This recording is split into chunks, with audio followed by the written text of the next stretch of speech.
L'Union européenne dit travailler sérieusement sur l'adhésion de l'Ukraine, alors qu'un nouveau paquet de sanctions envers la Russie vient d'être soumis aux États membres. Beaucoup d'éléments dans ce sujet signé Philippine Wambersi. Pour en parler avec nous ce soir, tout d'abord, bonsoir Frédéric Moreau. Bonsoir Jim. Vous êtes chercheur associé à l'IRIS, avocat au barreau de Bruxelles, spécialiste de la défense européenne à vos côtés. Bonsoir Geneviève Ponce. Bonsoir. Vous êtes directrice générale Europe Jacques Delors, ici à Bruxelles. Commençons avec visite symbolique, oui, d'Ursula von der Leyen. Mais pas que, c'est aussi le signe que l'Union européenne se tient aujourd'hui encore plus qu'avant, aux côtés des Ukrainiens, avec ces armes qui sont arrivées en grande partie, avec une contre-offensive qui commence à se mettre en place. On parle peut-être d'une contre-offensive qui va apparaître dans les jours à venir. C'est plus que symbolique, cette visite de von der Leyen. Vous avez tout à fait raison. C'est à la fois symbolique et à la fois tout à fait pratique. C'est pratique parce qu'il s'agit effectivement d'acter les livraisons d'armes, tous les efforts que fait l'Union européenne en tant que telle vis-à-vis de l'Ukraine, mais aussi tout simplement pour préparer l'accession de l'Ukraine dans l'Union européenne. Permettez-moi quand même de revenir 2 secondes sur le symbole, parce qu'il est quand même très fort. Moi, je suis personnellement saisi par le contraste entre ce qui se passe à Moscou, où Vladimir Poutine célèbre le passé, célèbre la victoire de 1945, et ce qui se passe en Ukraine, où on célèbre le futur, l'accession à l'Europe. Je ne peux pas m'empêcher de penser, en voyant ça, à cette remarquable phrase de Paul Valéry dans un ouvrage qui s'appelait « Regard sur le monde actuel », dans lequel il dit « L'histoire est le plus dangereux des produits que la chimie de l'intellect est élaborée. Il enivre les peuples, il réveille les vieilles douleurs, il les conduit au délire des grandeurs. » Et il rajoute, il rend les nations amères, insignifiantes et vaines. On y est. Il invente de faux souvenirs historiques. Il passe sous silence le pacte Ribbentrop-Molotov, les 20 millions de morts de Staline. Et il y a un usage absolument frauduleux de l'histoire, des traces laissées par l'histoire, à des fins qui sont des fins d'asseoir son pouvoir, tout simplement. Voilà. Vous venez de le dire, le symbole est extrêmement fort. Est-ce que ce n'est pas aussi le rappel par Ursula von der Leyen qu'en fait ce sont les valeurs de l'Union européenne qui sont défendues sur la frontière, sur le territoire ukrainien aujourd'hui? Un président Zelensky qui commence à s'impatienter quand même par rapport à cette adhésion de l'Ukraine à l'Union européenne. On en est où dans ce dossier-là, Frédéric? On a parlé de candidature accélérée et puis on nous a dit sur ce plateau que ça n'existait pas vraiment, qu'il fallait mettre 70 000 documents dans la législation ukrainienne, ce qui va y mettre du temps. Qu'est-ce qu'on lui répond, président Zelensky, quand il tape du poing sur la table et qui dit maintenant qu'est-ce que vous attendez pour qu'on fasse rentrer dans l'Union européenne? On lui répond qu'on va commencer les négociations. On ne peut pas lui répondre différemment. On ne va pas faire une exception pour l'Union. Ça serait dangereux pour l'Ukraine, ça serait dangereux pour l'Union. Ça serait aussi très dangereux vis-à-vis de ces pays qui sont dans l'antichambre de l'accession à l'Union. Et ils sont nombreux, ils sont au moins 6, vous le savez, qui attendent depuis des années et qui disent mais pourquoi... je ne parle même pas de la Turquie. Parce que la Turquie, c'est le candidat qui appelle le plus loin, évidemment. Je ne parle même pas de la Turquie, mais je parle de la Macédoine, je parle de l'Albanie, je parle maintenant de la Moldavie, de la Géorgie, et j'en passe et des meilleurs, de la Serbie. Bon, ces pays-là, ça fait plusieurs années qu'ils ont fait des procédures d'accession et disent mais attendez, c'est pas juste que est-ce qu'il faut se faire envahir par Vladimir Poutine? Ce n'est pas juste, Monsieur Moreau, voilà. Ce que vous dites. Ils n'ont pas de guerre sur leur sol. Alors, là, les opinions publiques sont peut-être prêtes aujourd'hui. Oui. Les dirigeants sont quand même alertes sur cette question de l'Ukraine. Est-ce qu'il ne faut pas jouer le coup maintenant? Il y a d'autres pays qui sont rentrés dans l'Union européenne dans le passé, qui ne répondaient pas à tous les critères, quand même triché. C'était par exemple le cas de la Grèce. Est-ce que là, on ne peut pas faire une exception quand même, maintenant, Madame Ponce? Moi, je partage l'avis de Frédéric. Je ne crois pas. Et je crois comme lui que ce ne serait pas non plus dans l'intérêt de l'Ukraine. Il faut se préparer. C'est un pays qui a un niveau de développement très différent du nôtre. C'est un pays qui a des problèmes comme par exemple la corruption, qui sont des problèmes très importants. C'est aussi un pays qui a, dans certains domaines, comme la production céréalière, on le sait, un poids considérable. Donc c'est un pays, il va falloir, pour intégrer ce pays, prendre toute une série de mesures correctrices sur place et également des mesures d'adaptation pour le recevoir. Donc, il faut lui manifester, c'est ce qui a été fait par l'Union européenne, une volonté ferme, réelle, enthousiaste de l'accueillir. La démarche, quoi, en gros. Une démarche, il faut le lui dire, vous serez accueilli, et ensuite, il faut ensemble faire tout ce qu'il faut pour l'accueillir. Et d'ici là, dans cette période qui durera plusieurs années, il faut l'aider à se mettre à la hauteur. Juste avant de revenir sur cette journée de l'Europe, parce qu'on va en parler aussi d'identité européenne, de tenter de comprendre aussi à quel point l'Europe se construit encore et toujours dans la crise. Frédéric, là je vois déjà un hochement de tête, on en reparlera, Frédéric Moreau. Par rapport à ce que vient de dire Geneviève Pons, est-ce qu'on peut donner aux téléspectateurs une espèce de fourchette ? Est-ce qu'on parle d'une adhésion de l'Ukraine dans 1 mois, 1 an, 5 ans, 10 ans ? Qu'est-ce qu'on peut dire ce soir ? Bon, la fourchette, c'est l'ordre de grandeur, c'est plutôt 5 ans. C'est ça. Oui. En allant très vite. En allant très vite. Effectivement, l'Ukraine a quelque chose que les autres candidats n'ont pas. Et vous avez tout à fait raison, c'est qu'elle a payé le prix du sang. Et ça, c'est quand même... Le prix du sang, sans venir au marchand de Venise, ça pèse lourd dans la balance. Mais il faut donc aller, et je partage tout à fait l'avis de madame, il faut aller aussi vite que possible, mais sans compromettre ni la sécurité de l'Union, la sécurité globale, économique, transactionnelle, ni l'Ukraine. Il faut les aider. Il faut maintenant, le temps est passé de se payer de déclarations, de dire vous êtes les bienvenus, vous faites partie de l'Union, de la famille, etc. C'était très bien, c'était enthousiasme, c'est ce qu'il fallait dire. Maintenant, il faut les aider concrètement à rentrer dans l'Union. Et ça, qu'on le veuille ou non, ça prend du temps, ça ne va pas se faire en 1 jour, ça ne va pas se faire en 1 mois, ça ne va pas se faire en 1 an. Mais il faut commencer maintenant. Le plus vite sera le mieux. Parce que pour revenir sur l'Union européenne, Frédéric Moreau, on a l'impression quand même de se retrouver aujourd'hui face à une sorte de momentum. Parce qu'on a vu à quel point, je le disais, l'Europe se construit sur la crise. On a vu à quel point le Covid aussi a été un game changer avec de nombreux tabous qui ont été brisés. Ça a été pareil avec l'Ukraine, avec, par exemple, l'Allemagne qui augmente son budget de défense, qui était absolument inconcevable à l'époque, avec des achats groupés aussi, des envois d'armes. À quel point est-ce que l'Ukraine, Frédéric Moreau, cette guerre en Ukraine, a encore plus réveillé l'Union européenne que ne l'a fait le Covid? Alors le mot exact, c'est pas le momentum, le mot exact c'est kairos, c'est-à-dire le moment décisif. Vous savez que les Grecs avaient trois visions du temps, le chronos, l'aion et le kairos. Le kairos, c'est le moment décisif. L'Ukraine envoie un message à l'Union européenne qui est exactement ce message envoyé aujourd'hui. C'est si vous croyez vraiment dans ce que vous dites, si vous croyez vraiment dans les valeurs que vous dites défendre, eh bien faites-le. Faites-le, just do it, aidez-nous. Aidez-nous. Et ça, c'est un moment de vérité. Parce que ça met en question même le devenir de notre union comme union. Et il est important cet avenir parce que, Olivier, je me tourne vers vous pour notre Zoom du soir en Europe.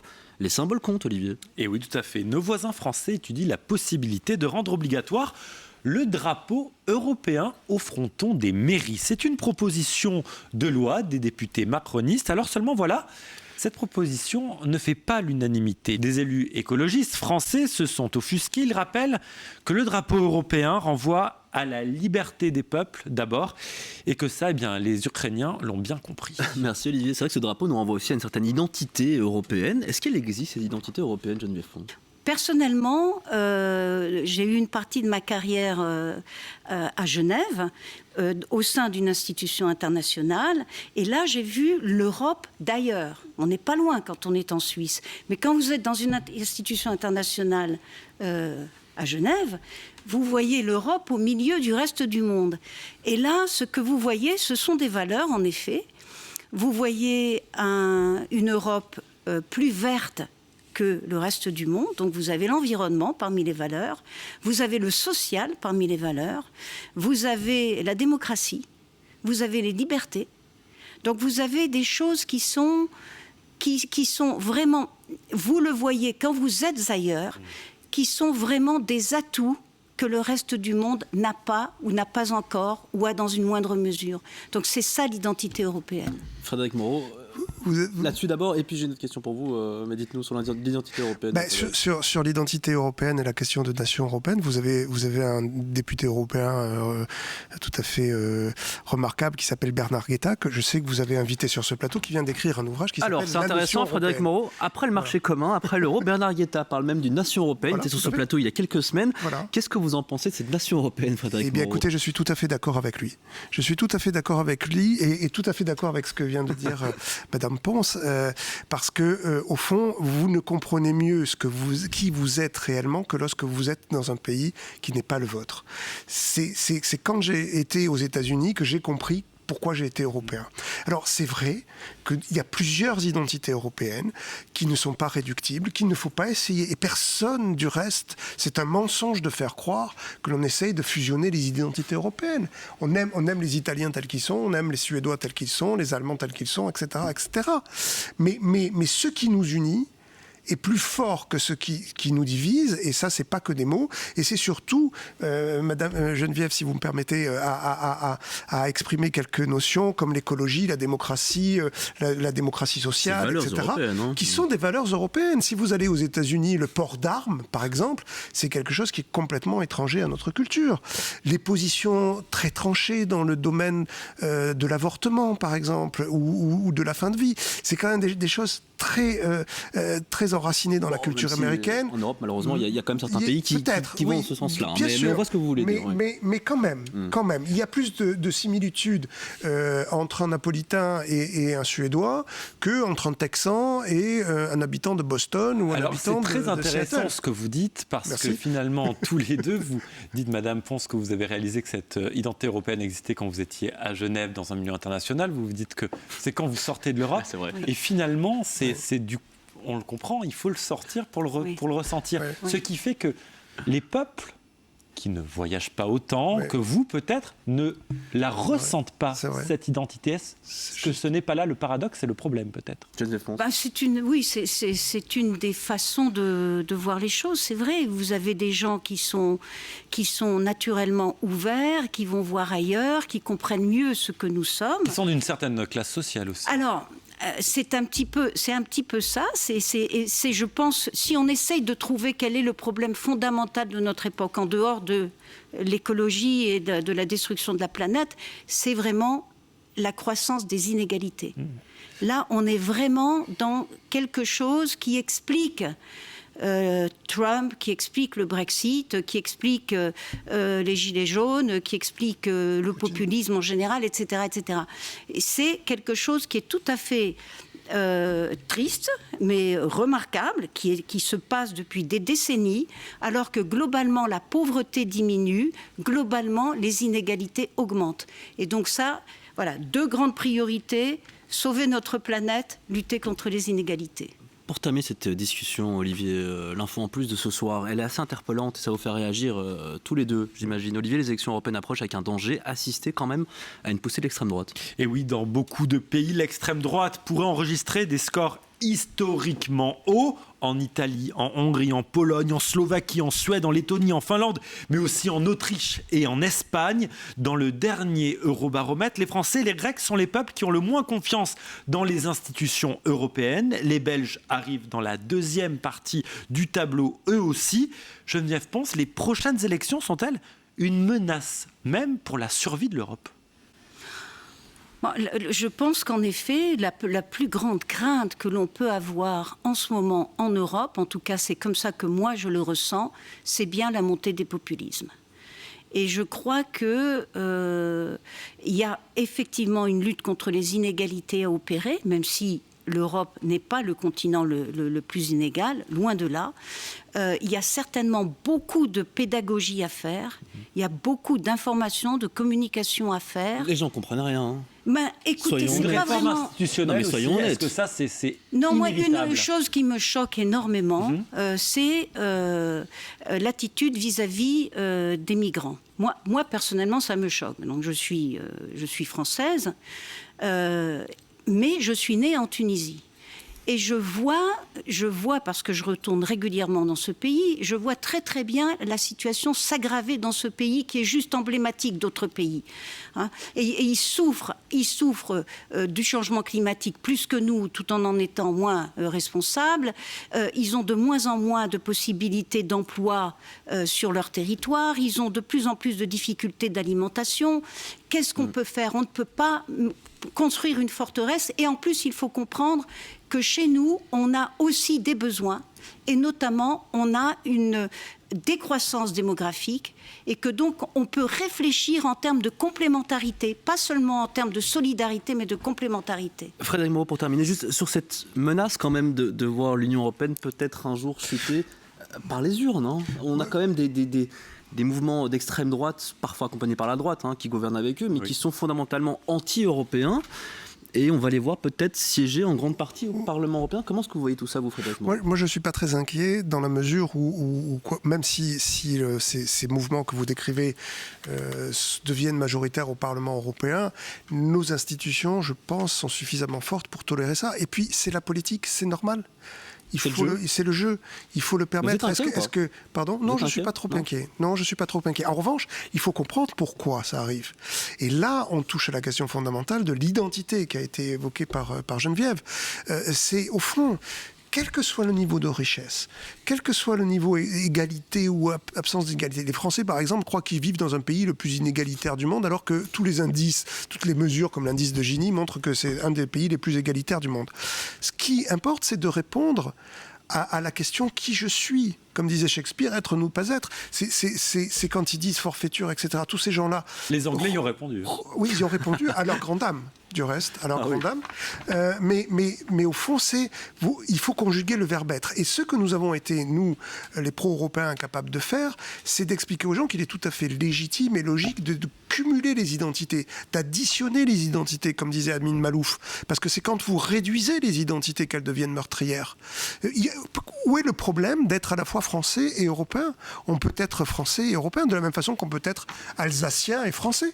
Il n'y a pas d'incompatibilité. Tous ces gens-là font commerce des peurs. Ils ont très bien compris, mais c'est uniquement pour arriver au pouvoir, parce qu'on ne sait pas ce qu'ils en feront du pouvoir. Franchement, j'ai du mal à voir une coalition entre Martine Aubry et M. Zemmour ou Mme Le Pen, franchement. Mais on se demande bien ce qu'ils en feraient. Mais tous ces gens-là sont des commerçants, des trafiquants de peur. Ils disent genre... qui vous êtes? Mais vous êtes des Français, vous n'êtes pas autre chose. Et comme si la France avait existé de tout le temps, il suffit de prendre une carte dynamique de la France, de voir que c'est une nation qui a été modifiée par les partages, par les mariages, par les guerres. Et il y a eu des amputations. Enfin, soyons sérieux, les nations n'ont de cesse que de se modifier et d'évoluer. On l'entend moins, c'est normal. En Belgique, et c'est normal. Ces polémiques liées au drapeau européen, vous allez me dire c'est normal puisque nous abritons aussi les institutions européennes. Merci à tous les deux d'être venus sur ce plateau pour cette journée de l'Europe et bon anniversaire aussi à l'Europe. Merci. Évidemment, journée de l'Europe à passer en bonne compagnie. Merci beaucoup à tous les deux. À suivre Olivier.